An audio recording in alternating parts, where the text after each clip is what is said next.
Hello viewers, welcome to my channel Science to Technology. In today's show, Computer Wednesday, we're going to talk about how large AI is actually making money.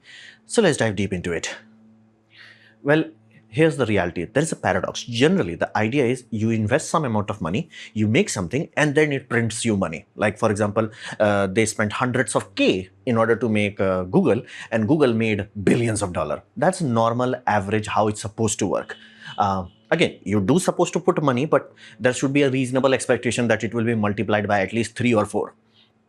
More the better, but at least that should be there. However, fundamentally, the amount of money globally is being burnt on AI. There is nothing, like flat out, there is no scenario where they can even make the money back. Like, and let that be very clear, this is not just 2026 or 2025. For last few years, this has been going on. And to give you a mathematical context of this, AI global spending, roughly $750 billion. That's a massive amount of money. And global AI revenue, basically how much money it's actually bringing in, 100 billion. There lies the $600 billion question, so to say. Now, here's the deal. This is not a hidden thing. Any Tom, Dick and Harry that has calm mind and proper understanding of math will be like, yeah, this is not good. Like the very good, this is not good, not at all. Now, why not? Maybe you're like, oh, but they can sell the services. There is no one who can buy the service, because what you essentially did is you're like, I'm gonna make a factory that makes a yacht. People are like, awesome, GG, yacht, jobs, everybody wins. You just made a factory that is so huge. It's like, okay, it's a huge factory. How much you have to make in order to, get ROI? Like a car factories can easily be like, hey, we gotta be making at least one car a minute in order to make the whole venture, viable. It's normal, by the way. Many Toyotas can actually exceed that. But let's just say, easy round number, one car a minute should be the production output. Now here's the deal. If you do that same thing, one car, basically 1 unit per minute on a yacht, people will laugh at you. It's like, bro, there is not enough billionaires in the planet to buy that. Like, the demand is not there. It's basically, AI is a yacht, customer can only buy hatchbacks. Who the heck you are selling it to? For example, if you look into all the companies right now, even though they have like billions of dollars of revenue, who the heck is getting that paid money? Nobody. Like no employees are not getting it. Like if you look into employees packages, all the companies, all major companies, there is a horrifying discrimination at this point in time. People used to be worried when that number was 50x, as in your average employees were making 1 and 50 was being made by the executive class. Right now it's 1500x.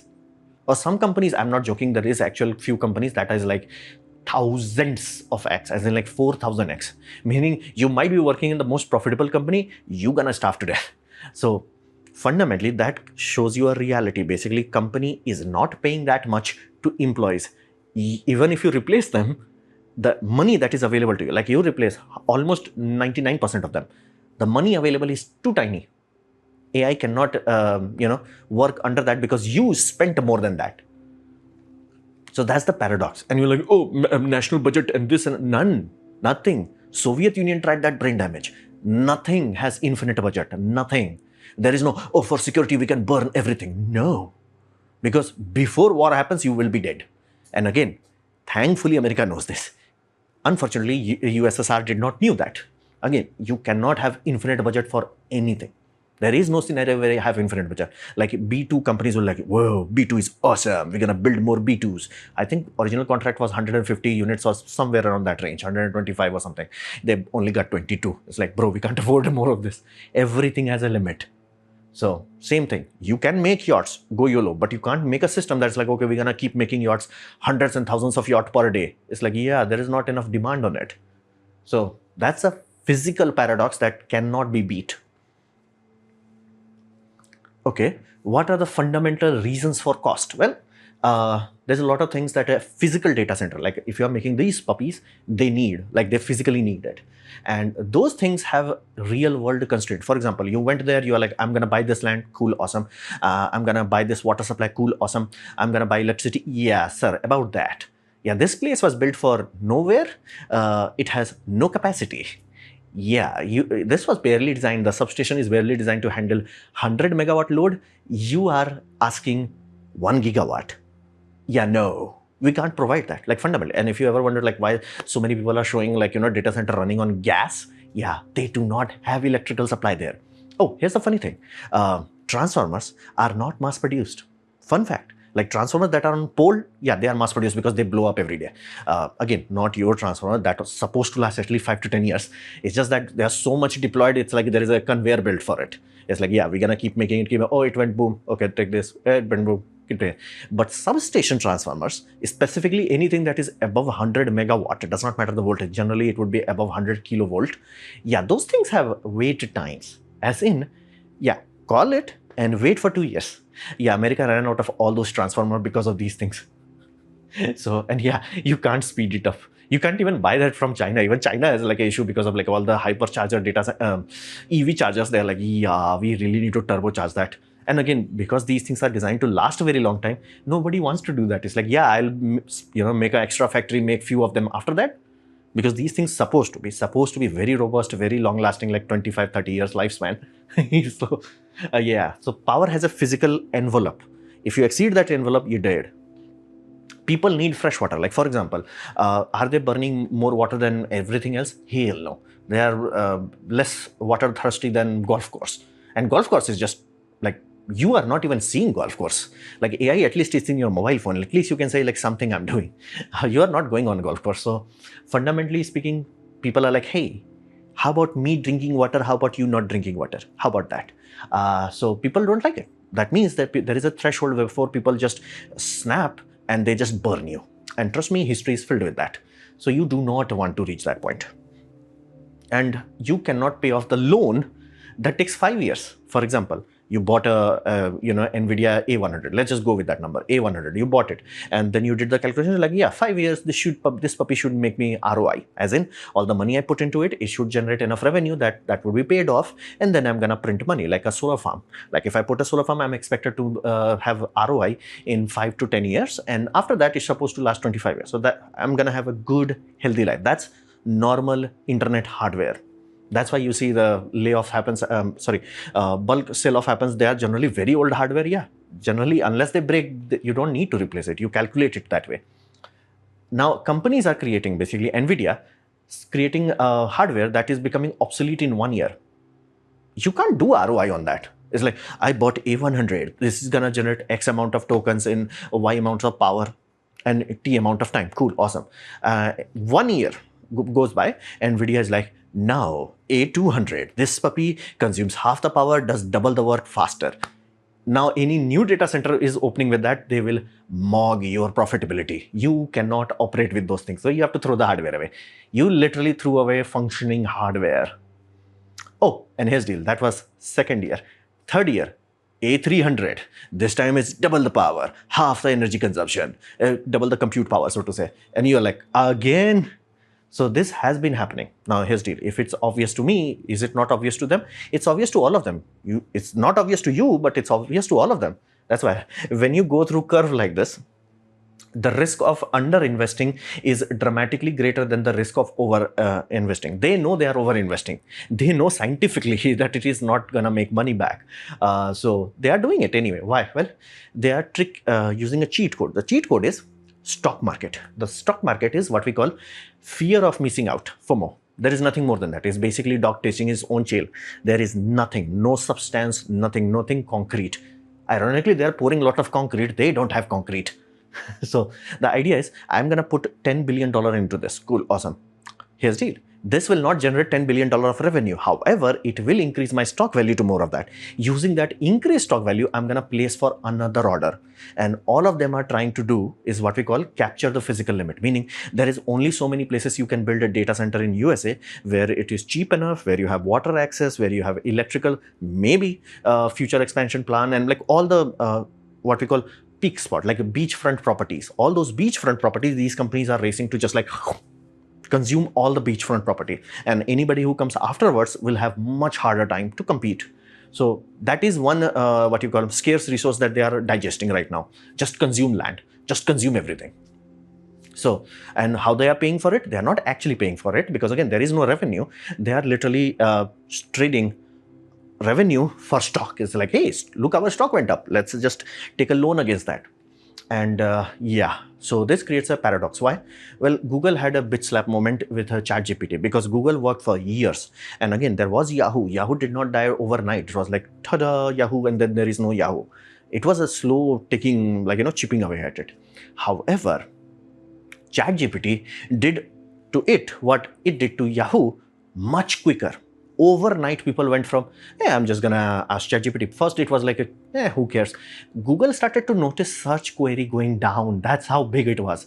Like when people say, like Google actually had a red alert. It's like, whoa, we cannot ignore this. Yeah, that actually happened. That's why they have this sort of sentiment. It's like we cannot ignore it because somebody else will replace us.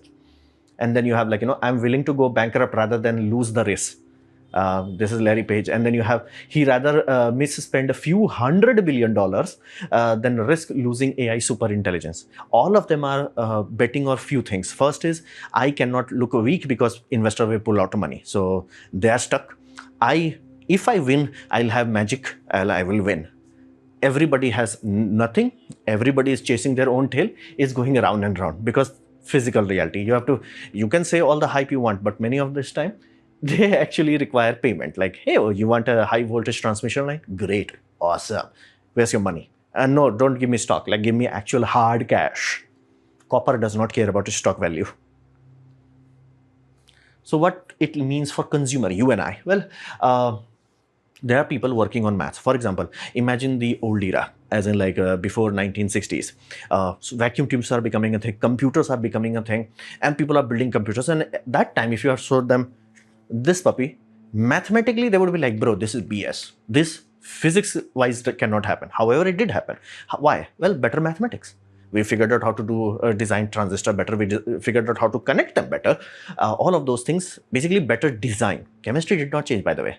Be mindful, we had the same silicon oxide as in 1970s as we have right now. It's just design. Basically, oh, we can do this. Oh, this is how we can use this compound to make a very thin transistor, dielectric and all that. And you can see that in the old computers where we went from 5 volt of transition stage to 3.3 volt, now to 1.2 volt.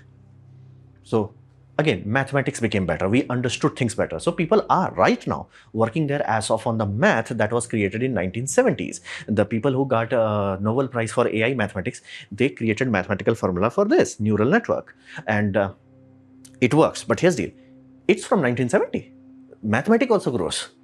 For example, CT scan, the mathematics of that, like computational tomography, that puppy was created in 1910s? It took computers 1970 to first try that, wait a minute, you can actually see 3D inside a human body. So same way, mathematics is done long ago, then hardware catches up. So what about the mathematics that is being done right now? It will be same way. In future, we're gonna look back as damn, you can do so much computation power in such a small space. Now, does physics allow that? Yes, this puppy runs under 100 watts. Why the heck you need megawatt to create a query that is half time hallucinating? So physics is bro, your math sucks. Do better math, you will reach it. So if, let's say that happens, that's the biggest threat to a company. If that happens, you can do compute in-house. Let's say you have a big power station in your house. Power station as a power PC. Dell used to call it powerhouse or something. Basically a strong computer, the end. You do not have to pay monthly for some areas. You will have full privacy, you will have control over it, and if it's good, it will have your full preference with actual real world data of you. It will be far more suited for you. But again, that means you're not going to pay a boatload of money to other companies. It's almost like why people build a NAS, even though it sounds expensive. Once you make it big enough data vault, NAS is much cheaper than paying online. So same goes here. So what is happening is, in this time, the gold rush, RAM and SSD and fabricators, they are printing money. They are they're printing money like there is no tomorrow. So AI corporations know this. Inherently, they know this. I can lose to Meta. Meta can lose to Claude. Claude can lose to, let's say, OpenAI. But none of us can lose to any random person in the lab figuring out a better mathematics. That cannot happen. So what they are doing is placing order which they can't afford. They cannot afford it. That's why if you hear from 2025 mid to now that 50% of the AI projects have been stopped, is the reason for that. They placed order on hype, and companies are cool, brother, cool. Money. Only then I'm going to make the silicon ingot. Only then I'm going to slice the silicon. Only then I'm going to make the HMB. Where is that? That will not happen unless you pay me hard cash. Yeah, there is no hard cash to pay because again, stock value, if you sell that much to pay them, yeah, that will cause a trigger reaction. So they're stuck. But again, more than enough are creating it. That is creating artificial inflation of hardware. So corporate hoarding equals consumer get priced down, meaning you and I cannot get hardwares like these, like the RAM prices. Like, it is so tragic to me that I lived through an era where graphics card used to be cheap. I lived through it. Like, I bought a GTX 1070 and for 40,000 rupees. Like, if you look at today's graphics prices, like, are you kidding me? And RAM was like, I did not even used to think about RAM. RAM went stupid. Like, Valve box should have been much cheaper. And again, Valve wants to do that. They can't. This AI box from Framework should have been much cheaper. It cannot be. The RAM is not cheap. So fundamentally, so corporations are hoarding it. Consumer is getting priced out. They can't buy it. And what does it mean? It bottlenecks the innovation. So people can't even try. Now, thankfully, there is a parallel into this. 3D industry, as in 3D printers existed as early as 1990s. Then why the heck 3D printer feels such a recent thing, like 2010 and 15? Open source happened then, meaning there was Stratus, if I'm not mistaken, a company that had the patents, original patents, and they were like, yeah, many times company have patent, but they give you license to it, as in like a royalty fee based on that. They were like, no, it will always remain with us. So that created a problem. So two people from a university, it's like, yeah, we're gonna fire missile up his ass. So they created rip rap movement, as in completely open source from scratch, day one 3D printer. And that 10 years, even though company had it for 20 years, that 10 years of rip rap movement create the foundation on which we stand today. And again, the development, the moment, the speed, the progress, they had 20 years of head start. They got nothing. And in 5 to 10 years of open source, they're like, boom. Because again, that's how innovation happens. If thousands of people are trying, hey, try this mathematics, oh, try this algorithm, or try this system compression. Yeah, fundamentally, if you force them, like, hey, you can do all of those things, but you have to use our data center becomes forever in demand. So edge computing becomes stagnant, no more privacy, and it creates a moat. This is a critical part. Every company wants to create a moat. Basically, back in the old days, Sony had a moat with basically CRT TV. They created Trinitron, if I'm not mistaken. That's what they call it. They had 20 years. Whenever you patent something, you get 20-year period. So the idea was very simple. We have this, one of the best, theoretically best you can make CRT. We have this. We're going to be awesome. And other companies were catching up, but they were a bit slow. And by the time patent expired, people jumped to LCD. So this is what we call moat creation. Although Sony did not do that great job in LCD and plasma and OLED.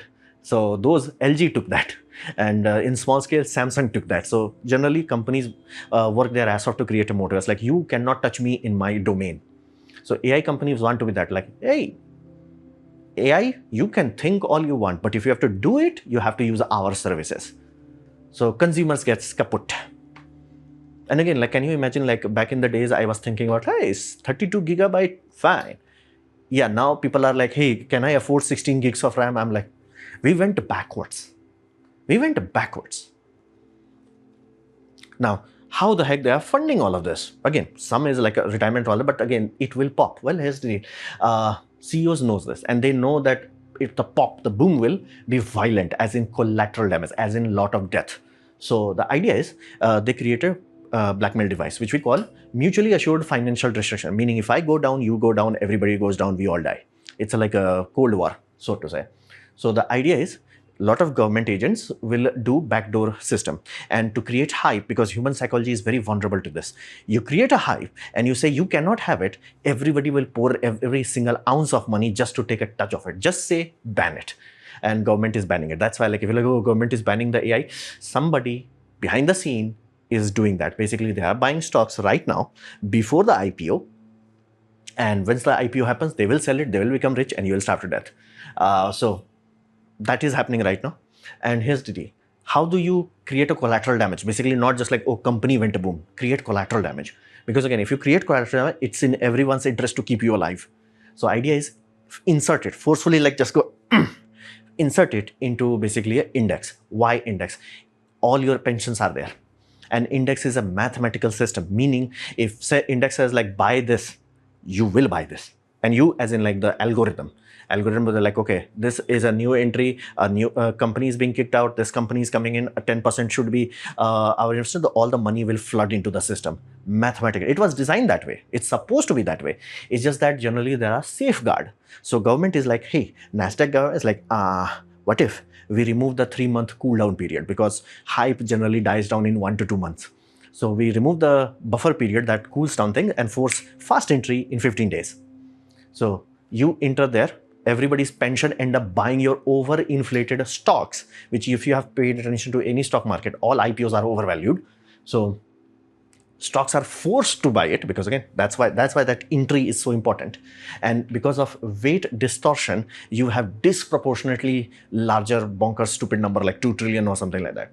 So why is that happening, and how does it trick people? Why does it create what we call collateral damage? Well, the idea with Nasdaq is like, there are top 100 companies. Cool, India also has like Nifty 50. So these are normal things. You have multiple companies that are selected and kicked out if they are not performing. So everything is fine, everything is dandy. Yeah, here's the problem. You generally think if there is 100 company in Nasdaq, they are 100 by 1. As in every company only holds 1% of stake. That's not the case because of the weight distortion. For weight distortion, they by law, again mathematically, they scoop it, they swap it. As in like SpaceX, when they are going into Nasdaq, they will not be 1%. Even though they are one of 100 companies, they will be at almost 10 or if not more.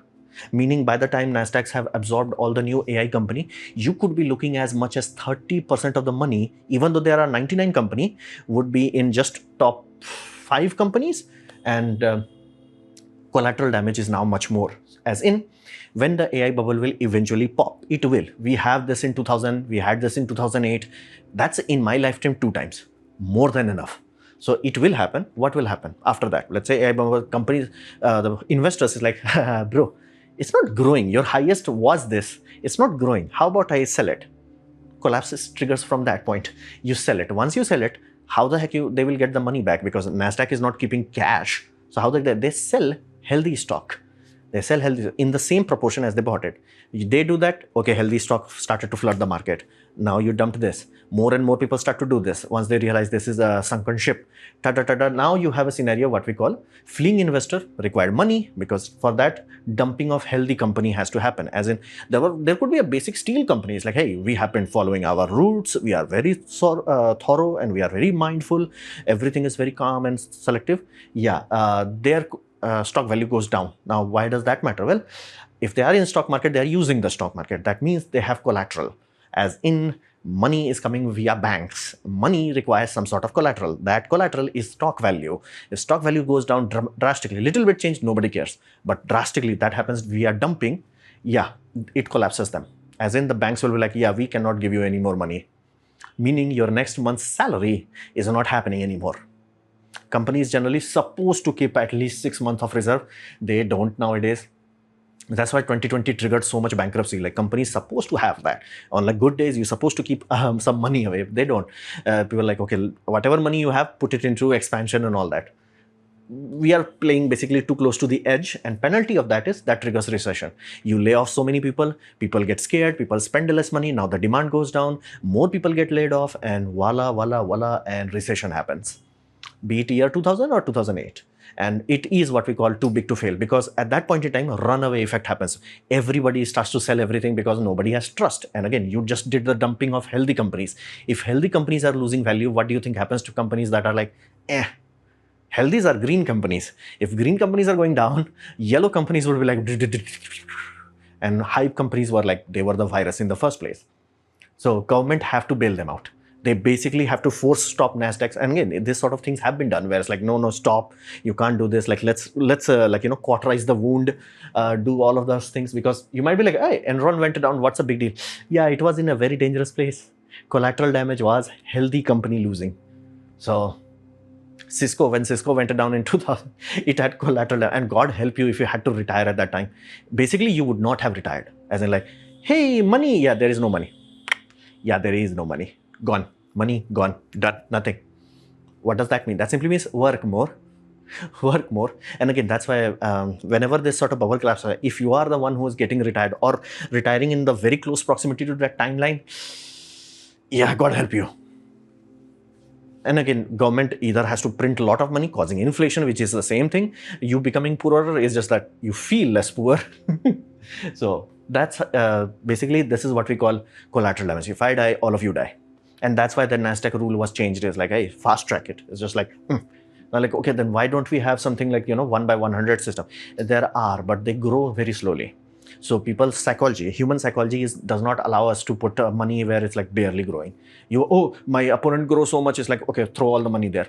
That's why even though those stocks exist right now, index exists right now, that is like, oh, I have 100 company divided by 100. I have 1,000 company divided by 1,000. I have 500 company divided by 500. They exist. All countries have them. It's just people don't put enough money into it.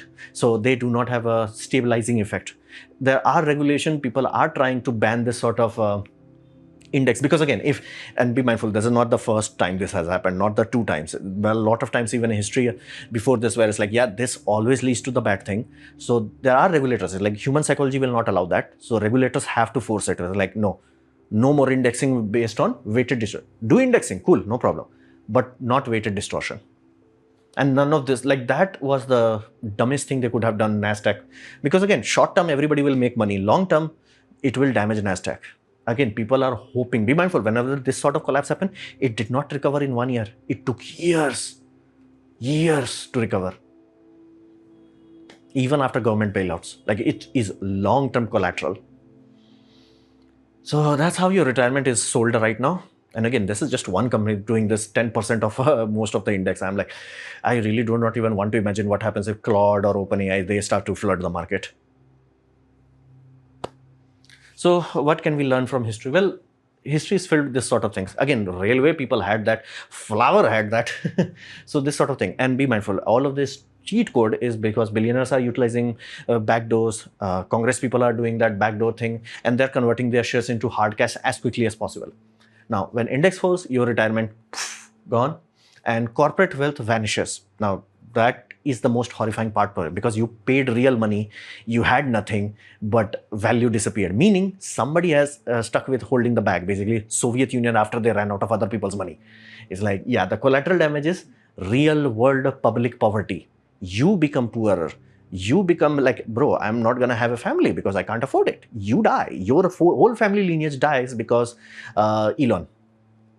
So fundamentally, and how does people try to recover from it? Structural inflation, meaning you start to that, like, banks got bailed out, we got sold out. Yeah, it has to happen. That's the scary part of it. It has to happen. And taxpayer funded bailouts, meaning more taxes on you, or the taxes that could have gone to making a hospital, public schools, transportation, yeah, all that disappeared. So, and you were like, okay, can't we recover the money? No. You cannot pay for tomorrow's bread with yesterday's illusion. AI was an illusion. That housing crisis, that was an illusion. Dot-com bubble was an illusion. The money lost is lost, like done, gone. And the only thing is, now many people are like, okay, I'm going to take all the money for the billionaires. Billionaires don't have money. They don't.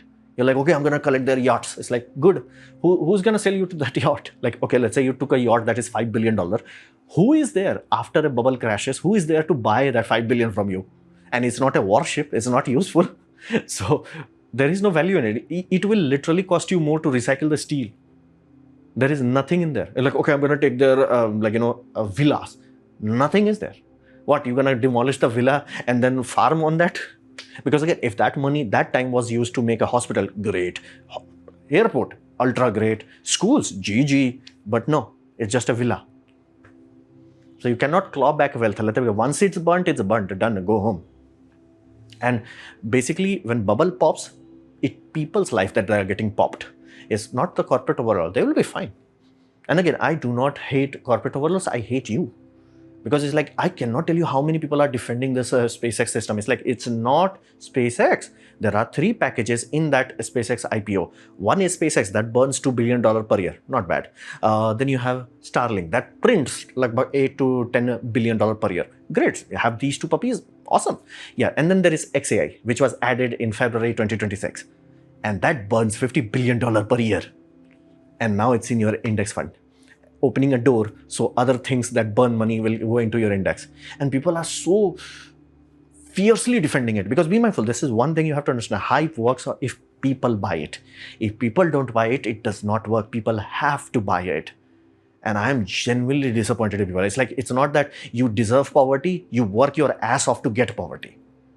Like, this guy convinced the people, it's like, we're gonna drill a tunnel, and people orgasmed. It's like, whoa. It's like, we had thousands of years of tunneling experience, 200 years of mass transportation tunneling experience. And he's like, no, I'm gonna drill a tunnel. Okay, what? After that? Oh, no. We're gonna have a train in that will actually move people? No. That would be logical. Why do logical? I'm gonna move vehicles through that. Okay, like a road tunnel? No. That would be logical. We're gonna move one car brick by brick, and there will not be any option of recovery in case of a fire. Even if person is carrying something, let's say a laptop, and laptop catches on fire, nothing. You're just gonna burn it. Even though undersea English Channel tunnel literally has one channel for train, one for up, down, and central for fire recovery. Elon has nothing. Not even theoretical idea where will people go or run away to, nothing. And people orgasmed over it. It's like, again, you don't deserve poverty, you work your ass off to get it. Again, it's hidden, not hidden, that's the insulting part. It's like, they're not even hiding it, it's XAI, bruh. They're not hiding it. It's in the documentation. And people are not, oh, the XAI, it's the 1 trillion, the guy is such a success story.